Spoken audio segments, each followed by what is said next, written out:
She had learned to work in silence. 6 months of watching him. Every dismissal. Every quiet assumption that she was beneath his notice. Today, in front of his investors, that silence was about to break. No one at that table sensed it yet, but something was about to happen that couldn't be taken back. Haley's hand didn't shake as she poured the water. Brandon Ashford didn't look up. He never did. His attention stayed on the tablet, fingers scrolling through projections, while 3 men in tailored suits waited across the table. The spring room at Luminel was built for power, floor-to-ceiling windows, white marble, daylight spilling in like privilege. She set the glass down without a sound. Finally, Brandon muttered, "Took you long enough." One of the investors, gray hair, kind eyes, glanced at her, then quickly looked away, as if noticing her too clearly might obligate him to react. She stepped back. Professional. Invisible. "Gentlemen," Brandon said, leaning back with practiced ease, "Chen Industries is desperate. 2/4 of bleeding market share." He smiled. "Their CEO, Alexandra something, is too proud to admit they need this merger." Haley moved to the next glass. Water. Precise. No ripples. "We lowball them," Brandon continued. 40% under market. They counter at 20. We settle at 30. Controlling interest by end of quarter. "That's aggressive," one investor said. "That's business." Brandon glanced at his reflection in the window and adjusted his tie. "She's a woman," he added casually. "Probably inherited the title. She'll crack." Haley's jaw tightened. Not enough for anyone to notice, but enough for her. "What if she doesn't?" the younger investor asked. Brandon laughed. Not amused, certain. "Then we go hostile. Women like her don't have the stomach for real warfare. We frame it as collaboration." "She'll fold." The gray-haired investor shifted in his seat. The discomfort around the table was becoming visible now. "This is how empires are built," Brandon said. "Good companies. Weak leadership." Haley reached for his glass. Empty. She lifted it. "I wasn't finished with that," Brandon said, finally looking at her. "It was empty, sir.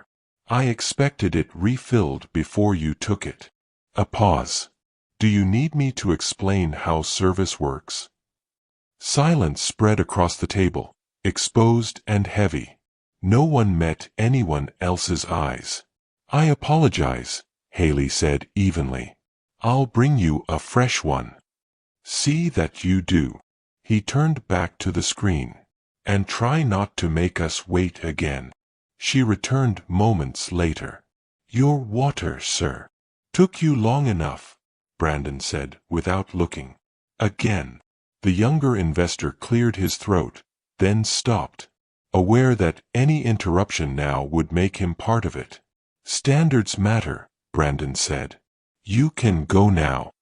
Then, almost casually, "Actually, what's your name?" "Haley." He tested it. "Haley, do you understand how valuable this meeting is?" "Yes, sir." "I don't think you do." He leaned back. "When you fail at your job, you disrespect their time." A pause. "And their time is worth far more than yours." One investor stood. "I need to step out." "Sit down," Brandon said. After a brief hesitation, he did. "This is a lesson," Brandon continued. "Do you know what I'm worth?" "No, sir." "Guess." "Several $100 million." Brandon smiled. 3.2 billion. With AB. A beat. "And you? What do you think you're worth?" Haley didn't move. "I believe a person's worth isn't measured in dollars." The silence that followed tightened further. "Judging now." "In this room," Brandon replied calmly. Everything has a price, including you. He turned away. Now, the Chen takeover. Commitments by Friday. Haley walked back to the service station. Her posture was flawless. Her expression, composed. But something in her eyes had shifted. Something that suggested Brandon Ashford had just crossed a line. That couldn't be uncrossed. And didn't know it yet. She returned with fresh bread 20 minutes later. Brandon was still talking, confident, expansive, conducting an orchestra only he could hear. The younger investor had relaxed.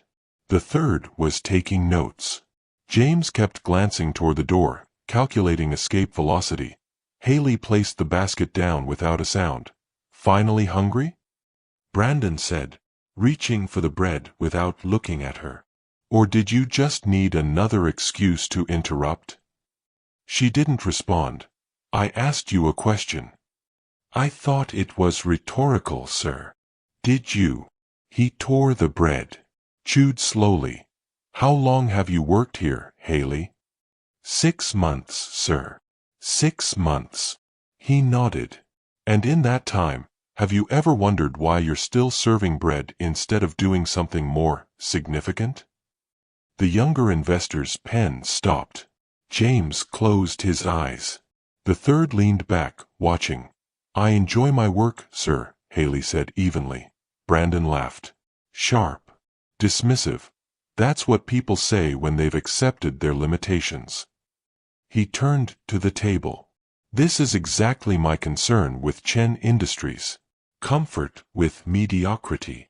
Their CEO probably tells herself she enjoys running a family business, right up until it collapses.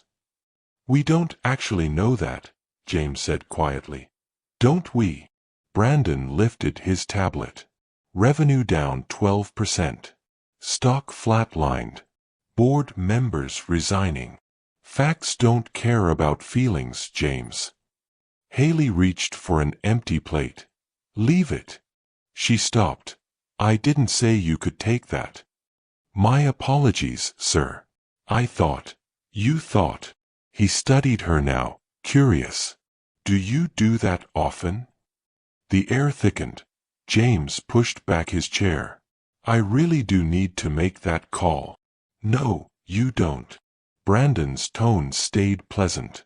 You're uncomfortable because I'm being direct with the help. This is a business lunch. I'm teaching a business lesson. He gestured toward Haley. This is what happens when people operate beyond their competence. They waste time, cost money. She brought bread. The younger investor tried. She brought interruption. Brandon set his tablet down carefully. Haley doesn't understand something simple. Her presence is a service, not a right. Every second she stands here thinking, he stretched the word, is a second stolen from conversations that actually matter. Haley's expression didn't change, but her posture did, just slightly. I'll leave you to your meeting, sir. You'll leave when I dismiss you. Brandon smiled again, colder. This restaurant exists because people like me spend money here. Your job exists because I choose places that employ you. Do you understand the chain of dependency? She stood still. Answer the question. Yes, sir. Do you? He leaned forward. Because you seem to believe you're entitled to respect you haven't earned. You serve water and bread, Haley. You don't build anything.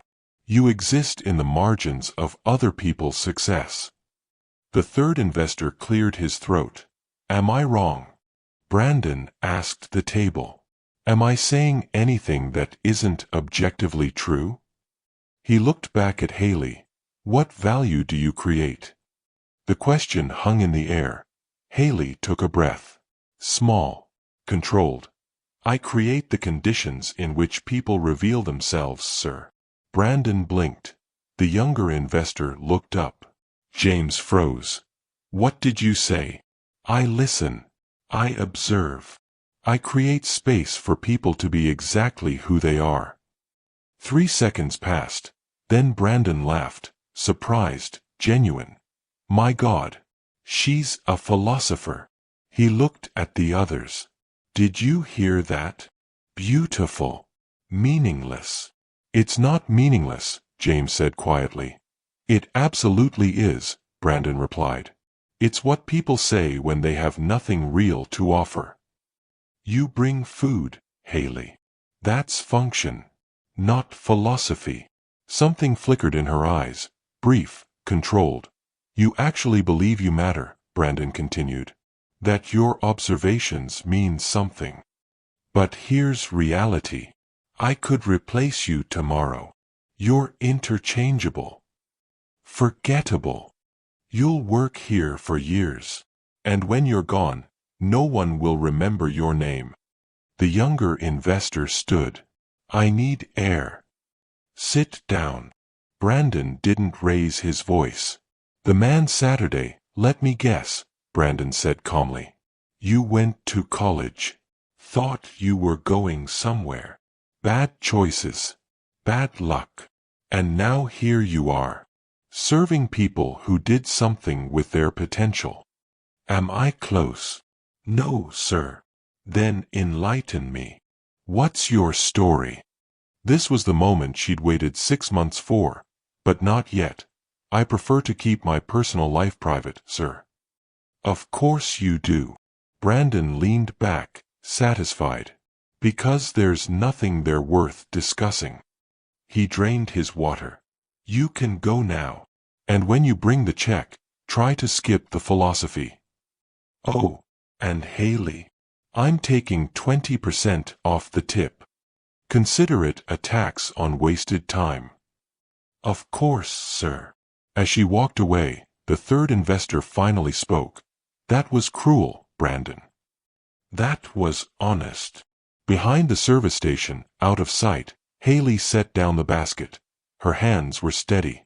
Her breathing controlled, and on her phone, recording everything, a red light blinked silently in the shadows. If this moment feels uncomfortable to watch, it's because it's meant to. Stories like this don't end the way you expect. Stay with us. The check sat on her tray like a loaded gun. Haley approached during a brief lull. Brandon scrolled through his phone. The investors reviewed documents. The light in the restaurant had shifted, stretching shadows across white marble. Nearby tables were occupied. A couple celebrating. 2 business professionals. A woman reading alone. Witnesses. She placed the leather portfolio beside Brandon's elbow. He didn't acknowledge her. Seconds passed. Long enough to be noticed. The investors exchanged glances. James shifted in his chair, the discomfort of watching someone be made deliberately invisible. Excuse me, sir, Haley said quietly. Your check. Brandon looked up slowly. Already. We weren't finished. My apologies. I can return. No. He scanned the bill and pulled out a black card. 20% off the tip. As discussed. I trust even you can calculate that? Yes, sir. She reached for the portfolio. His hand blocked the movement. Not touching her. But close enough. Close enough for nearby tables to notice. The casual exercise of control.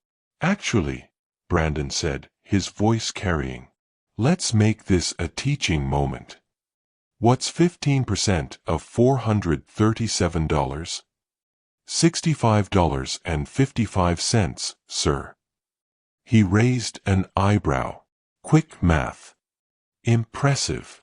The word dripped with condescension. Now subtract 20%. For wasted time. And general incompetence. The air felt heavier. James pushed back his chair. Brandon, for God's sake. $52.44, Haley said evenly. Brandon smiled. See. She can learn.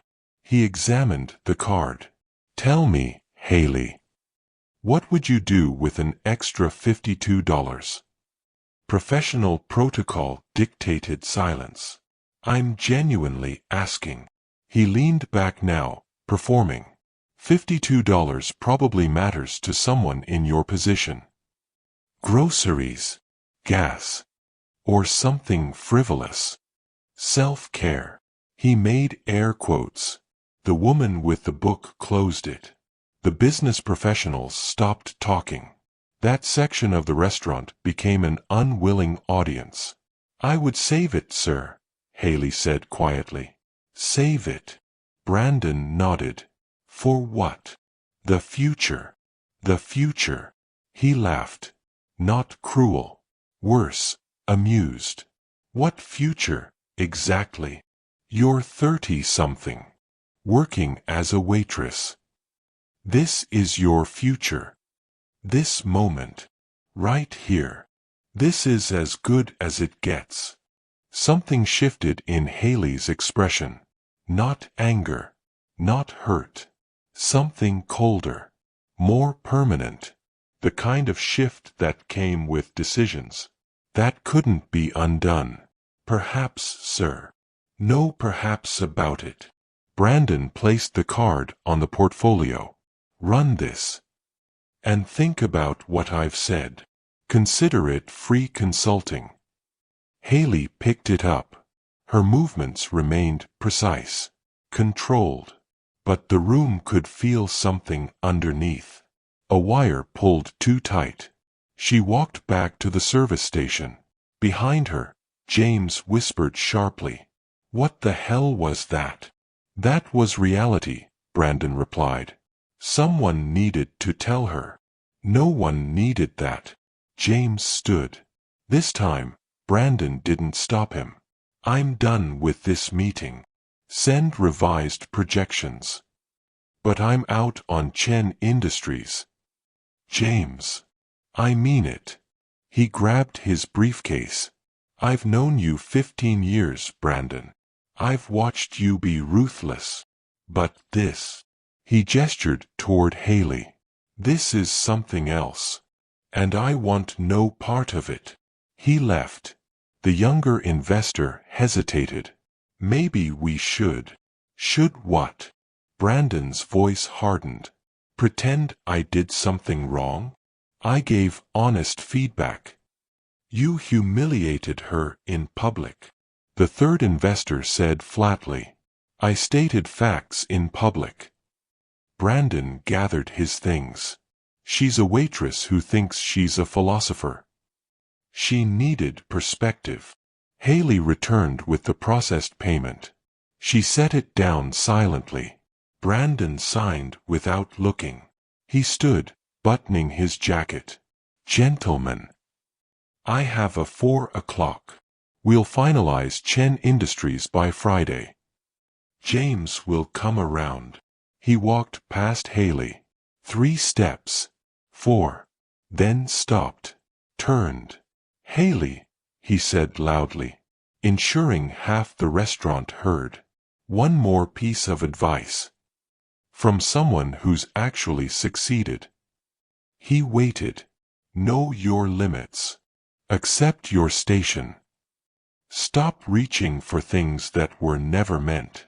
For people like you. He smiled. You'll be happier that way. Then he left. The restaurant exhaled. A collective release. The couple resumed celebrating. The professionals returned to negotiation. The woman reopened her book. But several people still watched Haley. Waiting. To see if she would cry. Or break. She did neither. She cleared the table with the same precision. Stacked plates. Folded napkins. Collected glasses. Every movement measured. Professional. The younger investor couldn't look away. Are you okay? Haley glanced at him. Something flickered in her eyes. Not pain. Cold satisfaction. I'm fine, sir. Thank you for asking. She finished and walked toward the kitchen. The third investor watched her go. That's either the most professional person I've ever seen. Or someone who's already decided exactly how this ends? In the kitchen, Haley set down the tray. She pulled out her phone. The recording had run 53 minutes. She stopped it, saved it, timestamp, location, then sent a single text to a contact labeled legal. It's time. 3 dots appeared. Recording received. We're ready when you are. Haley allowed herself the smallest smile. In 6 hours, Brandon Ashford would speak with Chen Industries CEO. He had no idea he'd be talking to her. 6 hours. That was all Brandon Ashford had left before he learned what irreversible actually meant. Haley stood in the women's restroom. Heated floors, marble counters, the kind that cost more than most people's rent. She had changed out of her uniform and into the charcoal suit she kept in her locker. Tailored, precise, the kind that signaled authority without asking for permission. Same face in the mirror, same hands. Everything else had shifted. The door opened. Sarah, another server, stopped short. Haley, I didn't know you were. She took in the suit. Are you leaving? Transitioning. Sarah moved to the sink, lowering her voice. I heard what happened with that billionaire. A pause. Are you okay? I'm fine. What he did was cruel. It was revealing. Haley picked up her bag. He showed exactly who he is. That's valuable information. Sarah studied her now. You're talking like this was all part of a plan. Haley paused at the door. When someone shows you who they are, believe them. And when they do it in front of witnesses. She met Sarah's eyes. Document it. She left before Sarah could respond. The manager's office was on the 2nd floor. Patricia had run Luminel for 12 years. She'd seen what money did to people. Haley knocked once. Come in. Patricia looked up, then did a double take. Haley, I need to resign. Effective immediately. Patricia set down her pen slowly. Because of what happened downstairs. Because I've completed what I came here to do. Haley pulled an envelope from her bag and placed it on the desk. 2 weeks' salary. I won't be working them. You've been fair to me. Patricia opened the envelope, counted the cash. What is this? What's going on? In about 5 hours, Haley said calmly. You'll get a call from Brandon Ashford's attorney. He'll demand security footage from this afternoon. Patricia frowned. Why would? He'll claim I harassed him, stalked him, violated some privacy law he'll invent. He'll threaten to sue the restaurant. You personally. Anyone he thinks might crack. Patricia went still. How do you know this? Because men like Brandon Ashford don't accept consequences. They rewrite narratives. Haley met her gaze. But every camera angle will show exactly what happened. Him humiliating a server. Witnesses. Extended harassment. I never raised my voice. Never touched him. Never did anything except my job. You expected this. I documented it. Haley showed her phone. 53 minutes. Crystal clear. Time stamped. It's already with my legal team. Patricia leaned back slowly. Understanding settled in. Who are you? Someone who needed to know if Brandon Ashford kicks down instead of up. Haley pocketed the phone. Turns out, he does. Consistently. Publicly. With witnesses. Patricia swallowed. This was all a setup. An evaluation. Haley's voice hardened. He's been trying to acquire my company for 6 months. Hostile takeover. Below market value. Threatened board members. Spread rumors about our leadership. She paused. I needed to know if he was ruthless, or if the cruelty went deeper. And it goes deeper. Men who humiliate servers don't suddenly develop ethics in boardrooms. They just hire better lawyers. Patricia stood. What are you going to do? I have a call with him at 6. He thinks he's negotiating with Alexandra Chen, CEO of Chen Industries. Haley allowed herself a small smile. Cold. Controlled. He doesn't know Alexandra Chen and I are the same person. Patricia's breath caught. He never asked for a photo. Never attended a meeting. Just assumed the CEO would be too important for due diligence. You worked here for 6 months as due diligence? I worked here to understand who I was dealing with. Haley opened the door. Net worth tells you nothing about character. But how someone treats people they think are invisible. She paused. That tells you everything. Outside, afternoon light softened the street. Her car was parked 2 blocks away. A Tesla registered under her legal name. The one Brandon Ashford never bothered to Google. She got in. Checked her phone. 3 missed calls from her CFO. 2 messages from her attorney. 1 email from the board. Ready when you are. She opened it. Alexandra. The investors are briefed. Documentation is airtight. Ashford's people are already distancing. James Morrison withdrew from the deal. He sent us his recording from lunch. You weren't the only one documenting. Ready on your word. David. Alexandra allowed herself 1 moment. To feel 6 months collapse into a single evening. To accept that what came next would be permanent. Irreversible. Brandon Ashford had built his empire on assumptions. That wealth insulated him from consequences. That power meant permission. That people like her would stay invisible. He was about to learn how expensive that assumption could be. She started the car.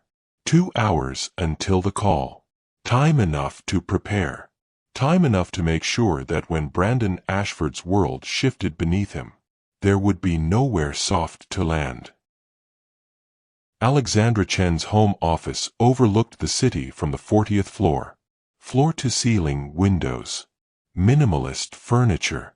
A space built for decisions that moved markets. She sat at her desk with untouched water. 1 hour until the call. Her laptop displayed 3 windows. On the left, the Luminel recording, paused on Brandon mid-sneer. In the center, the merger documents his team sent last week. Insulting. Deliberately small. On the right, Chen Industries' real financials. Strong. Growing. Nothing like the story Brandon had been telling. Her phone buzzed. David. CFO. Tell me you're ready. I'm ready. The pause on the line was heavy. The board wants confirmation, David said. This is scorched earth, Alexandra. Once you do this, there's no walking it back. I know. Morrison sent everything. Audio. Video. His notes. He'll testify if needed. A beat. You really got under Ashford's skin. I didn't try to, Alexandra said calmly. I just existed near him and let him be himself. Silence. Then David exhaled. The other 2 investors reached out. Independently. Both want meetings with us. They used the word character 6 times, he added.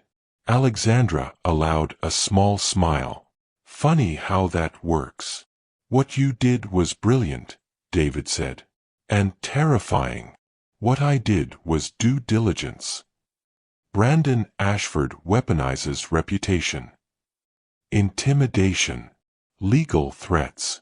Assumptions. He wins because people believe wealth means untouchable.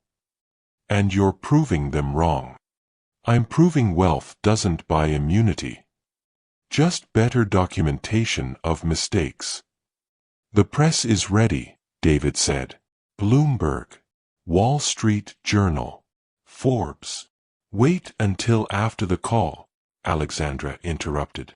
I want him to hear it from me first. You're giving him a chance? I'm giving him a chance to make it worse. Men like Brandon don't apologize. They double down. And when he does, she added, I want it recorded. David laughed quietly. Remind me never to cross you. You won't, Alexandra replied. You have a conscience. She ended the call. 40 minutes. Alexandra stood by the window. The city stretched below, millions of people, most invisible to men like Brandon. She had spent 6 months invisible. Serving water. Listening. Learning how a man could value a merger at $400 million, while valuing a server's dignity at nothing. Her phone buzzed. Text from her attorney. Legal standing by. The moment he threatens you, we move. You sure you want to do this live? I'm sure. You're either the bravest CEO I know or the craziest. Why not both? 20 minutes. She played the recording again. Watched herself, Haley, standing still. Watched the investors' faces shift. James's disgust. The calculation. She stopped it on Brandon's words. You exist in the margins of other people's success. She closed the file. Pulled up her quarterly report. Revenue up 18%. Market share growing. 3 major contracts signed. Everything Brandon had said was a lie. 10 minutes. She opened a fresh document. Typed one line. Mr. Ashford. Deleted it. He didn't deserve preamble. He deserved the same thing he'd given her. Assumed control. Then immediate removal of ground beneath his feet. 5 minutes. The Zoom link waited. 2 minutes. Camera adjusted. Audio checked. Recording software running. Admissible. 1 minute. This wasn't anger. This was accountability. 30 seconds. Brandon Ashford is joining. The screen flickered. Brandon appeared. Tie loosened. Relaxed posture. The confidence of a man who believed he'd already won. Miss Chen, he smiled. Finally. I was starting to think you were avoiding me. Alexandra looked at him. Let 3 seconds of silence stretch. Then spoke, calm, professional. Hello, Brandon.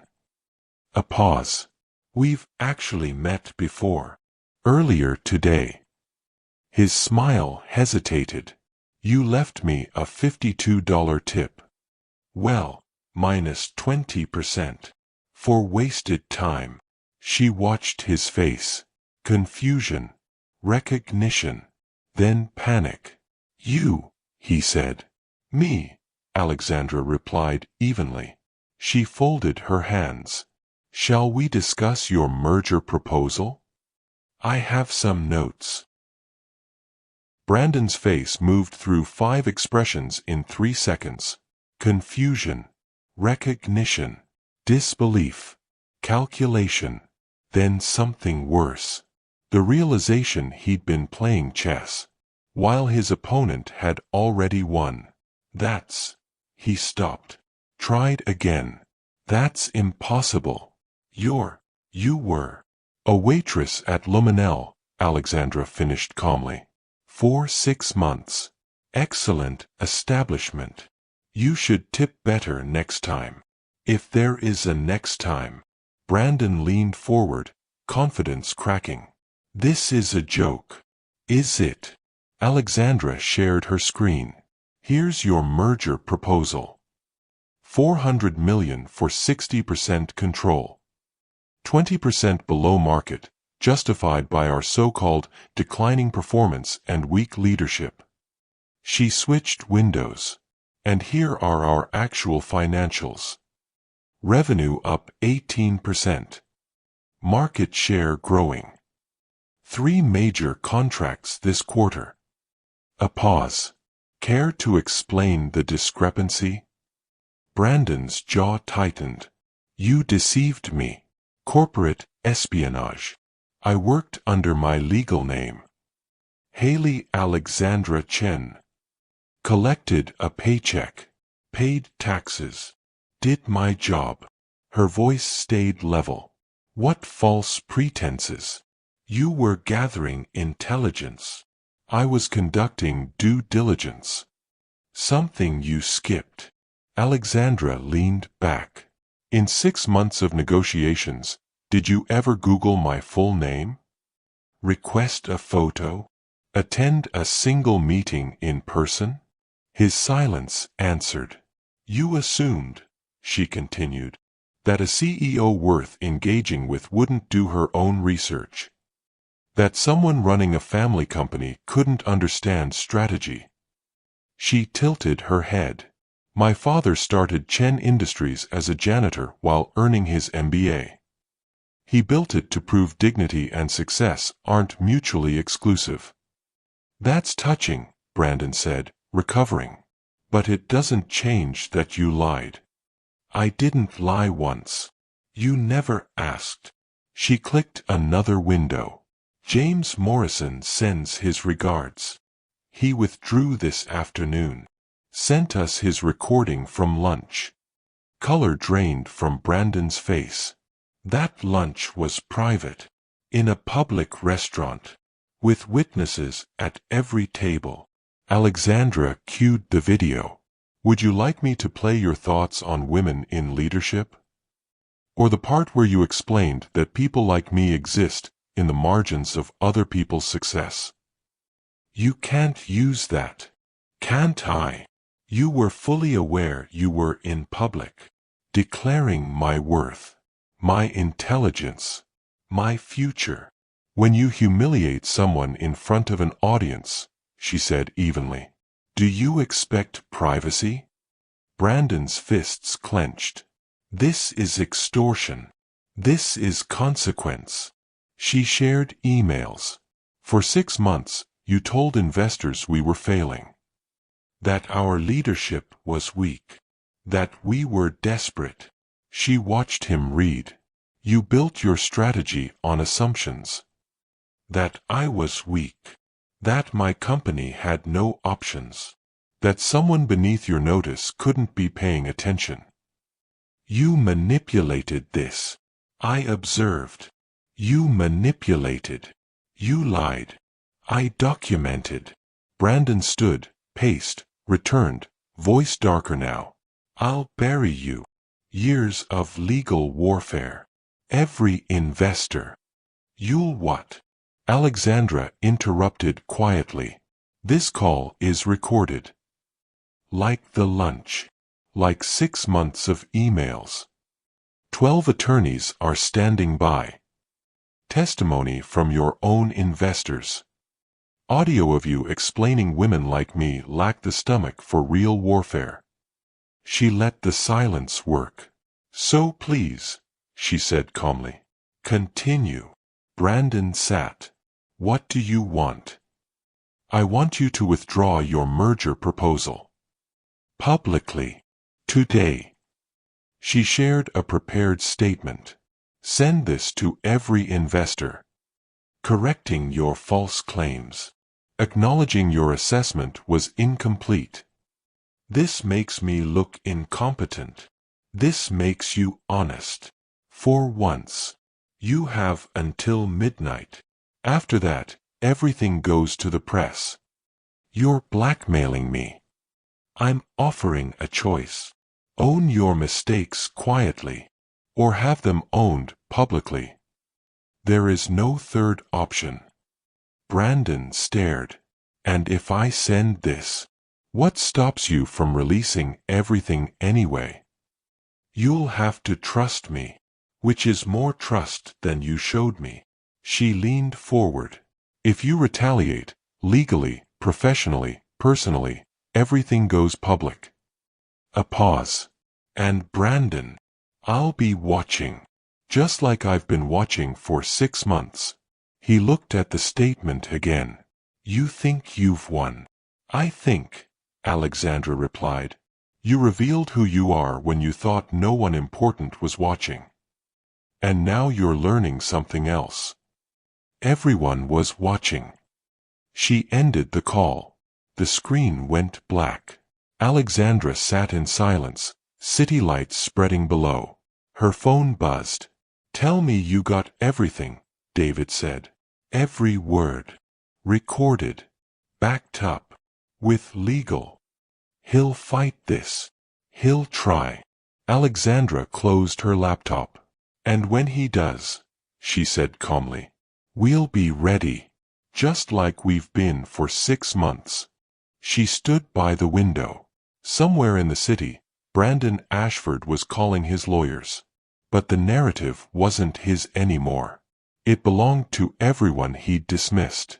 The margins had a voice now, and it was louder than he ever imagined. 23 hours and 47 minutes later, Alexandra's phone buzzed. She was in her office. Same desk, same view, different world. David's name lit the screen. He sent it. Alexandra set her coffee down. The statement, word for word, exactly as you wrote it, sent to every investor at 11:43 last night. A pause. 13 minutes before the deadline. She opened her email. 6 forwards already waiting. Brandon Ashford's public retraction. Carefully worded. Professional. Stripped of ego. Upon further review of Chen Industries' performance, I acknowledge my previous assessment was based on incomplete information. Chen Industries demonstrates strong leadership and a solid market position. I am withdrawing our merger proposal effective immediately. Perfect. Clinical. Forced to sound voluntary. How are investors responding? She asked. 3 want meetings. 2 asked about our next funding round. Another pause. Morrison sent a personal note. Said he should have walked out sooner. He walked out when it mattered, Alexandra said. That's enough. The press is circling. Bloomberg. Business Insider. Let them, she replied calmly. We'll respond with facts. She moved to the window, watching traffic below. And Brandon? She asked. Radio silence. His PR team issued a no comment. He'll comply, Alexandra said. For now. David hesitated. But men like Brandon don't learn. They adapt. He'll behave for a while. Then convince himself this was a fluke. And you'll be watching. Others will be watching too. Investors talk. She turned back. Reputation isn't built in boardrooms, she said. It's built in margins. In how you treat people when you think it doesn't matter. Her phone buzzed again. Patricia, from Luminel, heard the news. Well played. Come back anytime, though I doubt you'll need to. Alexandra smiled. Thank you for your discretion, she replied. And for running a place where character reveals itself. David exhaled softly. So what happens now? Better than business as usual. Alexandra pulled up projections. Schedule meetings with those investors. And David, let's talk expansion. Ambitious. Strategic. We've proven we can protect what's ours. Now we grow it. A pause. One more thing, Alexandra added. Set up a scholarship fund. For hospitality workers pursuing business degrees. Operational next quarter. Silence. That's a major commitment. It's necessary. She thought of the people she'd worked beside. Invisible labor. Unseen intelligence. Talent doesn't care about circumstance, she said quietly. It just needs opportunity. Your father would be proud, David said. Alexandra glanced at the photo on her desk. Her father. Standing outside their first office.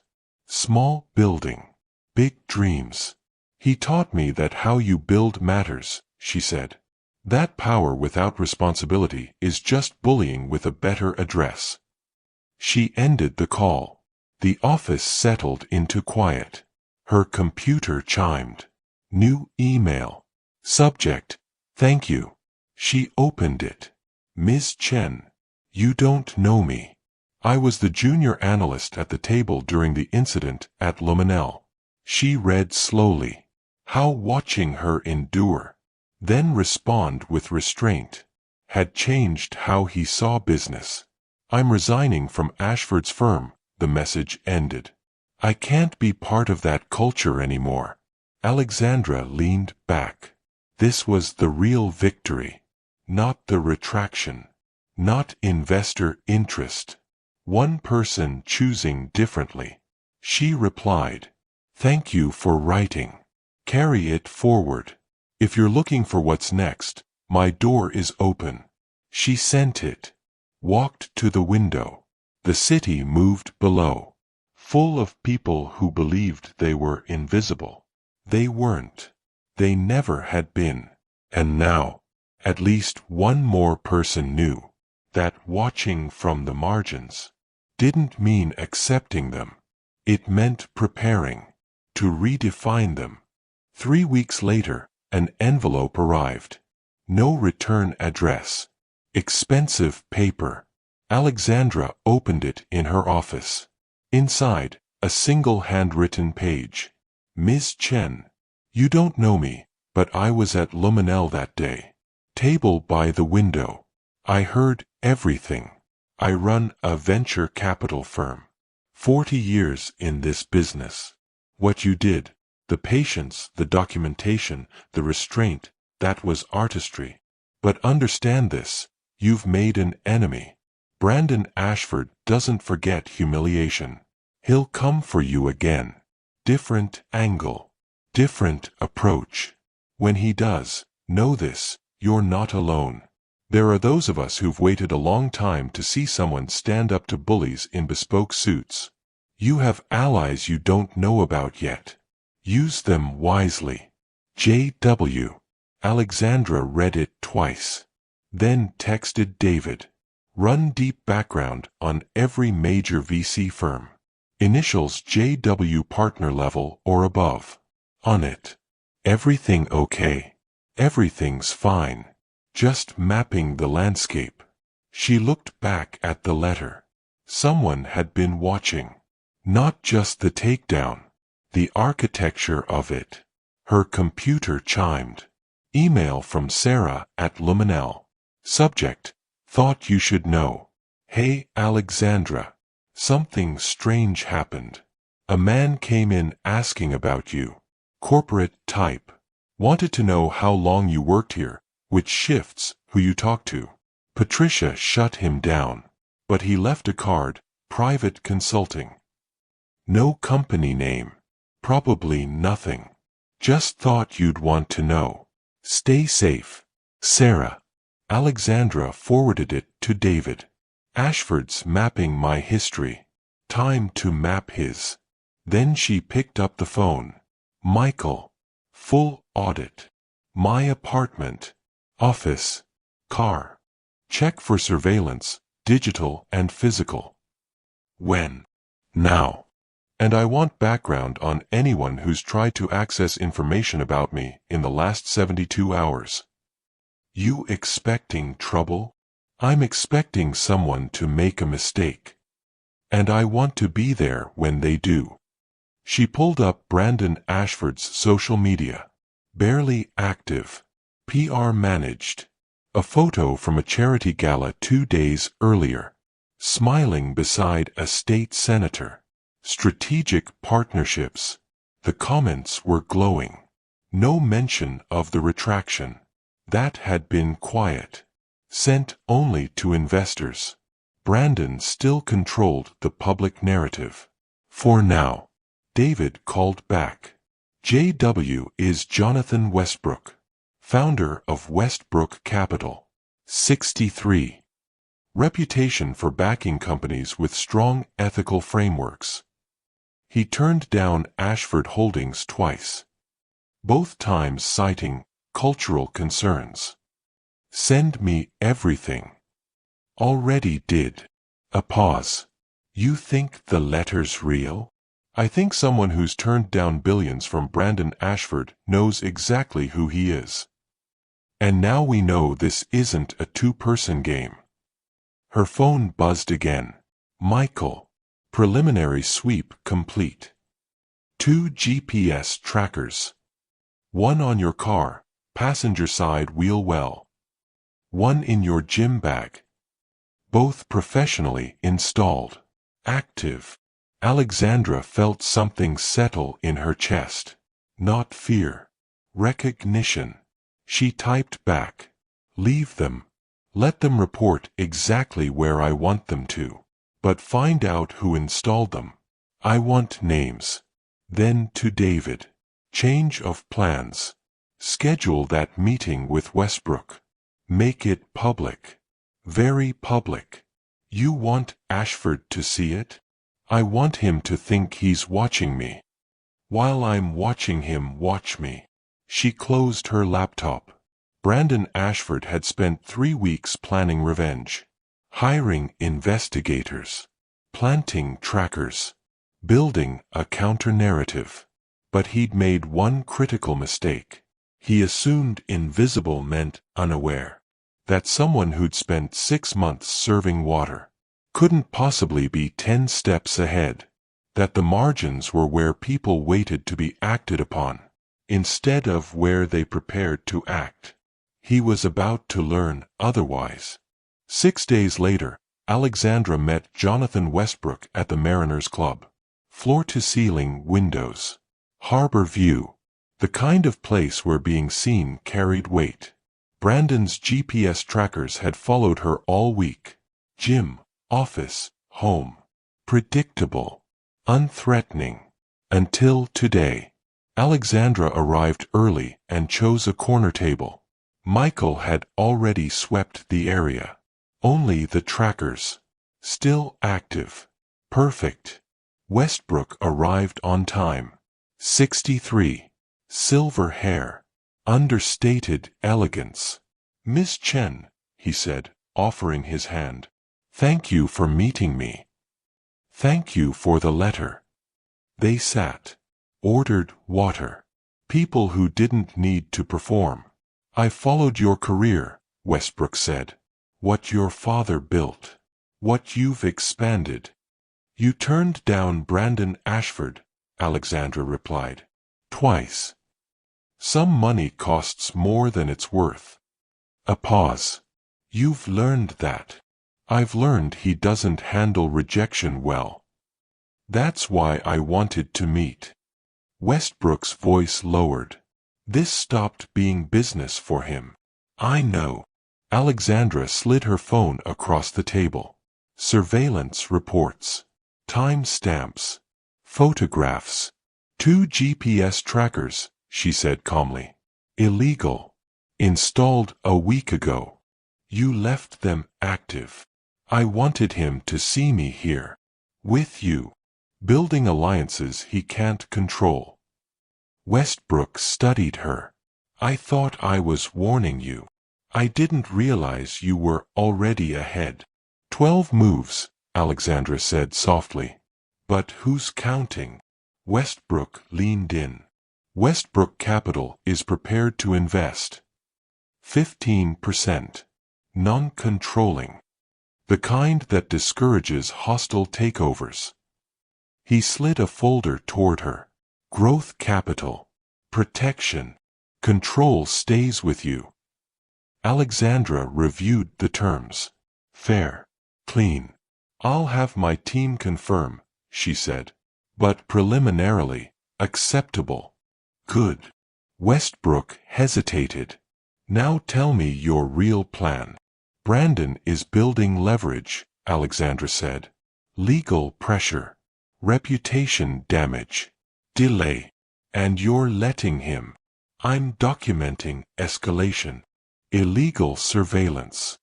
Witness intimidation. Defamation. Her voice stayed even.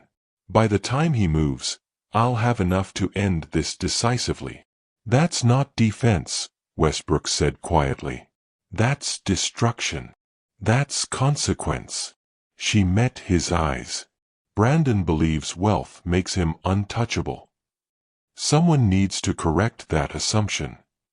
Your father would be proud, Westbrook said. And terrified. He taught me patience isn't passivity. She paused.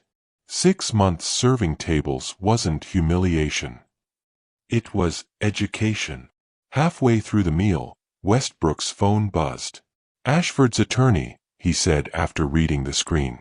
They noticed we're having lunch. Alexandra nodded. Panic leads to mistakes. Exactly. She set down her fork. The scholarship fund launches tomorrow. Press event. 47 recipients. Hospitality workers, Westbrook realized. People he's spent his life ignoring. I'm making it visible. Another message came in.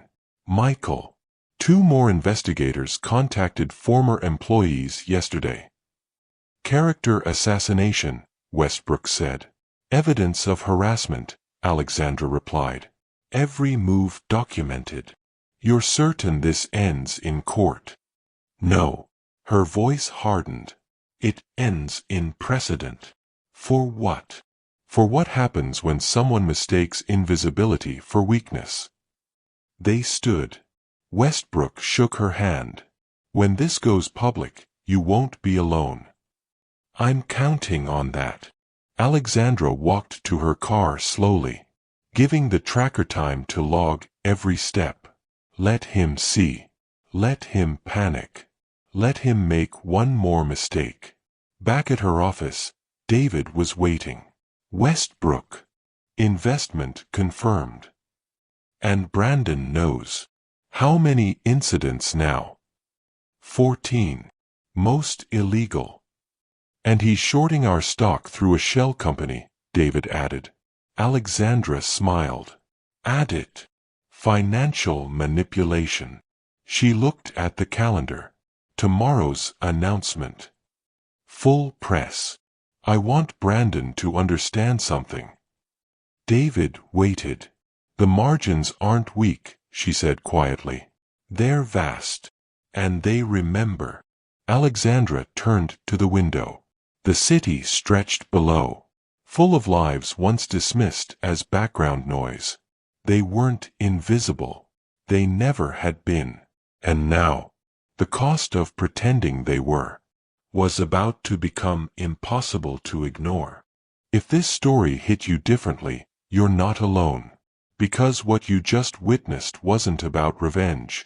It was about something far more dangerous to people like Brandon Ashford, accountability. We live in a world that still rewards cruelty disguised as confidence. That mistakes wealth for wisdom. That assumes the people serving, cleaning, working quietly in the background don't see, don't remember, don't matter. But they do. And every day, someone like Alexandra is watching, documenting, waiting for the moment when patience becomes power. This isn't just a story. It's a warning to anyone who looks through people instead of at them. And a reminder to anyone who's ever been dismissed. Invisible doesn't mean powerless. It means strategically positioned. If you believe character matters more than capital, and dignity isn't negotiable, subscribe now. There are more stories like this. More underestimations. More consequences. Leave a comment. Have you ever been underestimated, And what did you do with that energy? And if this story made you feel something, hit like. Because stories about consequences deserve to be seen. The margins are rising. And you're watching it happen.